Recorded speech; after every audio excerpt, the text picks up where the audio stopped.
Hello friends, പുതിയൊരു വീഡിയോയിലേക്ക് എല്ലാവർക്കും സ്വാഗതം. നമ്മൾ കേരള ബ്ലാസ്റ്റേഴ്സുമായി ബന്ധപ്പെട്ടുള്ള ന്യൂസുമായിട്ടാണ് വന്നിട്ടുള്ളത്. കേരള ബ്ലാസ്റ്റേഴ്സ് അടുത്ത സീസണിൽ 2 ഫോറിനേഴ്സ് ടീം വിട്ടേക്കുമെന്നായിരുന്നു ന്യൂസുകളുണ്ടായിരുന്നത്. കോമി പെപ്രയും മിലോസും ടീം വിട്ടേക്കുമെന്നായിരുന്നു ന്യൂസുകളുണ്ടായിരുന്നത്. അതിൽ കോമി പെപ്ര ബ്ലാസ്റ്റേഴ്സ് വിട്ട് കഴിഞ്ഞു.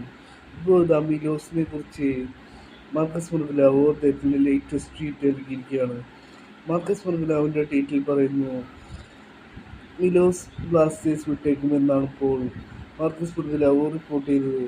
അദ്ദേഹം തായ്ലൻഡിലെ ക്ലബിലേക്ക് പോയേക്കുമെന്നാണ് ഇപ്പോൾ മാർക്കസ് മർഗുലാവോ റിപ്പോർട്ട് ചെയ്യുന്നത്. തായ്ലൻഡിലെ ക്ലബിലേക്കുള്ള മൂവ് അദ്ദേഹം കംപ്ലീറ്റ് ചെയ്തേക്കുമെന്നാണ് ഇപ്പോൾ മാർക്കസ് മർഗുലാവിൻ്റെ ലേറ്റസ്റ്റ് റിപ്പോർട്ടിൽ പറയുന്നത്.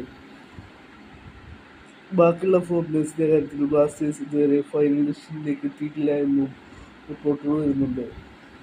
കോമി പെപ്രയും മിലോസും ടീം വിടുകയാണ്. ഇപ്പോൾ മിലോസ് തായ്ലൻഡിലെ ക്ലബിലേക്ക് പോവുകയാണെന്നാണ് ഇപ്പോൾ മാർക്കസ് മർഗുലാവിൻ്റെ റിപ്പോർട്ടിൽ പറയുന്നത്.